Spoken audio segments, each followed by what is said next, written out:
اعوذ باللہ من الشیطان الرجیم بسم اللہ الرحمن الرحیم۔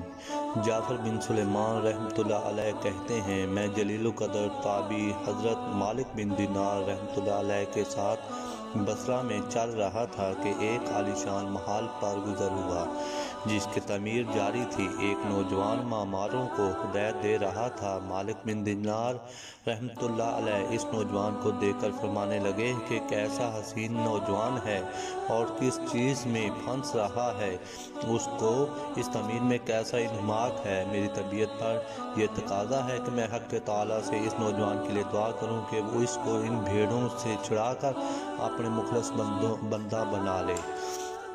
کیسا اچھا ہوا اگر یہ جنت کے نوجوانوں میں سے بن جائے۔ ہم اس لڑکے کے پاس پہنچے، اس کو سلام کیا۔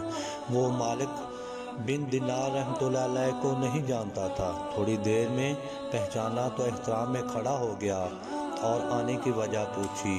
مالک بن دینار رحمۃ اللہ علیہ نے دریافت کیا کہ تم نے اس مکان کی تعمیر میں کتنا روپیہ لگانے کا ارادہ کیا ہے؟ اس نے کہا کہ 1,00,000 درہم۔ مالک بن دینار نے رحمۃ اللہ علیہ نے کہا کہ یہ 1,00,000 درہم مجھے دے دو، میں جنت میں تمہارے لیے ایک عالیشان محل کا ذمہ لیتا ہوں جو اس سے 1,00,000 درجہ بہتر ہوگا، اور اس میں خدام بہت ہوں گے۔ اس میں خیمے اور کعبے سرخ یاقوت کے ہوں گے اور جن پر موتی جڑے ہوں گے۔ اس کی مٹی زعفران کی اور گارا مشک سے بنا ہوگا، جس کی خوشبوئیں مہکتی ہوں گی۔ وہ نہ کبھی پرانا ہوگا نہ ٹوٹے گا۔ اس کو معمار نہیں بلکہ رب العزت اپنے امر کن سے بنائیں گے۔ نوجوان نے کہا کہ مجھے سوچنے کے لیے 1 رات کی مہلت دیں، کل صبح میں آپ کو جواب دوں گا۔ رات بھر مالک بن دینار نے خدا سے اس لڑکے کے لیے خوب دعا کی، اور صبح فجر کی نماز کے بعد ہم اس لڑکے کے مکان پر پہنچے تو دیکھا کہ وہ پہلے سے ہمارا منتظر تھا۔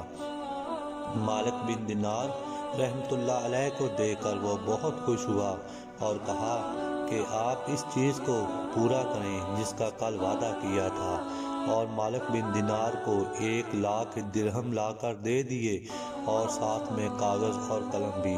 ایک کاغذ پر مالک بن دینار رحمۃ اللہ علیہ نے حمد و ثنا کے بعد لکھا کہ یہ اقرار نامہ مالک بن دینار اور فلاں لڑکے کے مابین طے پایا ہے کہ اس مکان کے بدلے اس لڑکے کے لیے حق تعالیٰ ایسی ایسی صفات کا جن کا ذکر اوپر دیا گیا ہے محال تعمیر کرا دیں گے، اور دستخط کے بعد وہ پرچہ اس لڑکے کو دے دیا۔ مالک بن دینار نے 1,00,000 درہم شام سے پہلے ہی تمام غریبوں میں تقسیم کر دیے۔ اس بات کو ابھی 40 دن بھی نہیں گزرے تھے کہ صبح میں اور مالک بن دینار رحمۃ اللہ علیہ نے مسجد کی محراب میں ایک پرچہ پڑا دیکھا۔ یہ وہی پرچہ تھا جو مالک بن دینار رحمۃ اللہ علیہ نے اس لڑکے کو اقرار نامہ کے طور پر دیا تھا۔ اس پرچہ کی پشت پر بغیر روشنائی سے لکھا ہوا تھا کہ مالک بن دینار نے فلاں لڑکے سے جو ذمہ لیا تھا وہ محل تعمیر ہو چکا ہے، بلکہ اس سے 70 گنا زیادہ حسین و محل دے دیا ہے۔ حضرت مالک بن دینار رحمۃ اللہ علیہ جب اس لڑکے کے گھر پہنچے تو دیکھا کہ اس کے دروازہ پر سیاہ نشان بنا تھا جو 100 کی علامت سمجھا جاتا تھا۔ معلوم کرنے پر پتہ چلا کہ کل رات اس لڑکے کا انتقال ہو چکا ہے۔ مالک بن دینار نے غسل کرانے والے کو بلایا اور پرچہ اسے دکھایا تو وہ رونے لگا اور بتایا کہ یہ پرچہ تو اس کی وصیت کے مطابق میں نے اس کے سینے پر رکھ کر کفنا کر قبر میں اتار دیا تھا۔ خدا کی قسم یہ وہی پرچہ ہے۔ یہ منظر دیکھ کر ایک نوجوان اٹھا اور 2,00,000 درہم دے کر بولا کہ میرے لیے بھی جنت میں محل تعمیر کرا دیجیے۔ مالک بن دینار نے مسکرا کر کہا کہ ایسی پیشکش کبھی کبھی آتی ہے۔